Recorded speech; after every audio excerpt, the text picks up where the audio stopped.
Welcome back to another thrifting video. This week we're going to be thrifting in Gravesend. Feels like I haven't been to Gravesend for ages for the charity shops, but let's head in. Probably end up hitting up the RSPCA one first because that's where I'd always end up first. And yeah, as predicted, I went in the RSPCA charity shop to start with. It's normally a good place to start because there's always something in here, and today was no different because I found this All Saints shirt. If it was a little bit thicker and a smaller size, would have 100% have picked this up for myself. Then I found a very strange Adidas sweatshirt vest. They also had a couple leather jackets in here though, which I don't really feel like I tend to see too many of them in charity shops. I did think they're probably like a perfect thing for eBay, but I literally have no clue with leather jacket brands. So I moved on to the t-shirts and I found this Gildan like Disney Pixar t-shirt. Thought it was interesting. I then found what I think might be vintage Topman. If vintage Topman is a thing, I'm not too sure, but it was a really nice jacket. Thought the tag was pretty cool as well, but apart from that there weren't really too much else in this charity shop. So I headed down to the Oxfam charity shop, which is normally a massive blowout, but once again the Tottenham trend continues. I found some Tottenham merchandise. I found this corduroy shirt in here which I did really like. I've wanted to buy a corduroy shirt or a corduroy trousers for a little while now, but I wasn't really feeling the brown, to be honest, I can't lie. I then found this sports jacket though, which I did really like, which once again, if it was a smaller size, I probably would have picked up because I did really like it. I then found this hat which I really liked, which I have absolutely no clue what they're called, but I've seen them called on Depop trapper hats, so that's what I assume they're called. I then found this lockbox for £1.99. I've wanted to buy one of these for ages, not necessarily for the whole lockbox thing, but I see a Supreme one once and I've wanted to buy one since. So as soon as I see it was £1.99, I knew this was going to be mine. And as well, I'm a poet and I didn't even know it, but I headed down to this British Heart Foundation charity shop, and when I got in there I found out that they'd massively changed the whole shop around. They probably did it quite a long time ago, but I haven't been to Gravesend for so long for the charity shops. But I started going through all the men's stuff, which they have made this section a lot smaller, and in making it a lot smaller as well, it seems like they've made it a lot worse because I literally found nothing. And normally when I go in here I always find something, even if it's not worth buying. So once again I headed out of there and headed up to this Elena charity shop, and I thought I'd found a brand new starter polo, but it was a superstar polo instead. Found this kind of funny Cookie Monster t-shirt as well, and this quite interesting Marvel print t-shirt. But apart from that, that charity shop was very dry as well, so I headed down to the HUK charity shop, which once again has come through many a time, and I started to go through the kids stuff because I feel like last time I came in here I found something really good in this kids bit, and today you could argue I did as well. I found this long sleeve checkered Tommy Hilfiger shirt, found this short sleeve Tommy Hilfiger shirt which had the TH on the pocket, but it did have a very big yellow stain down the front as well. Also found this nice Ralph Lauren quarter zip in a size extra large, which I didn't know they made kids extra larges. Surely at that point you just progress to an adult small. I then started looking through the toy cars because I've seen Gary Vee recently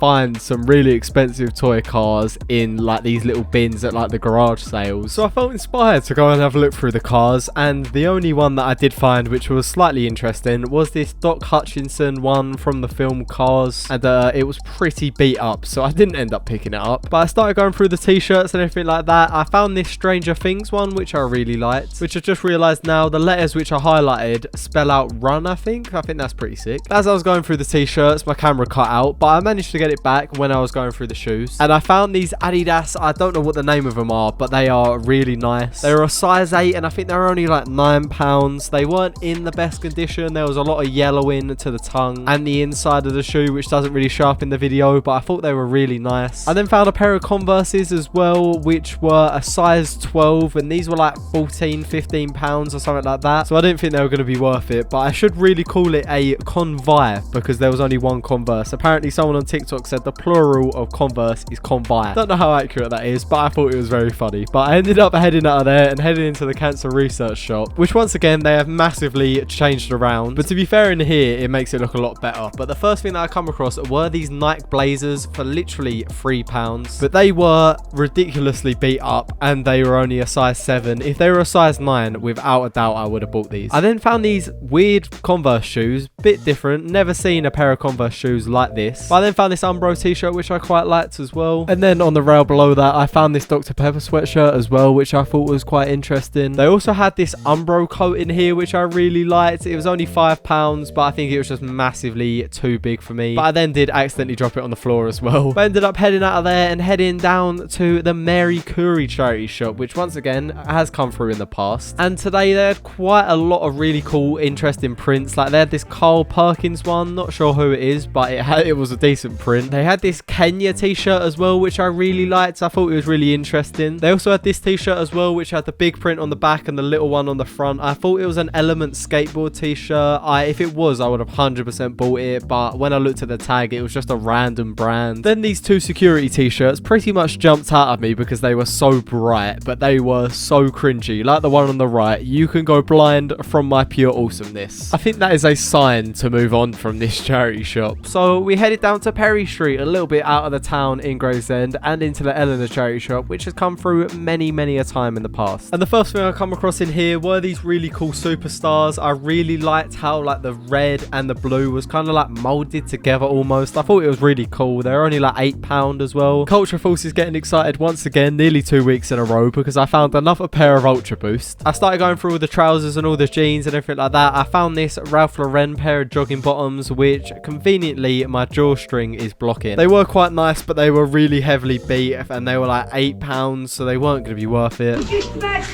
And then that announcement went over the shop and I started panicking. Now I'm panicking. But still, my drawstring is blocking the frame. But I did find this Lecoq de Sportif like jacket, which was really nice. It had like the monogram print all over it. It was a really nice piece. I then conveniently moved the drawstring out of the way and I come across this Adidas t-shirt, which I thought was quite nice. Only thing was the tag was cut out of it. But apart from that, there weren't really too many other t-shirts in this charity shop. But then this happened. You're not the, you are, aren't you? I got recognised for like the second time ever. I thought it was pretty mad. I was the most awkward person in the world. I did low-key freeze, but what can you do now? But she was really nice, the woman. She was just saying to me about the video that did really well on TikTok and like how she wants the younger generation to get into going to the charity shops and everything like that. Felt inspired when I left this charity shop, so thank you to that woman. It was very appreciated what you said, even though I was very awkward. But I then headed down to this Barnardo's charity shop, which if you know about this charity shop, it always comes through with some worldies. And the first thing that it came through with was this Benetton polo. I really like Benetton, but the only thing was I wasn't the greatest fan of this polo. It was just too white and I'm not the greatest fan of white polos. I then found a fake hype t-shirt, which I thought was interesting. Who's out there faking hype t-shirts? There was also this Diesel t-shirt on the rack as well, which I just skimmed past, which I don't know why I did so quickly now, looking back at it. I think it says it's only £5 as well. I might go back for that tomorrow. But I then found these Adidas like Copper 90s, I think they're called. I don't know if these are actually like trainers or like AstroTurfs, because they were giving me heavy AstroTurf vibes, but they were quite nice to be fair. They were like £12 I think they were, and they were my size. But apart from that, there weren't really too much else in this charity shop. This one was a little bit of a letdown for a change. That was my thrifting adventures to Gravesend. I really do hope you have enjoyed it, and I really do hope to see you in another one of my videos.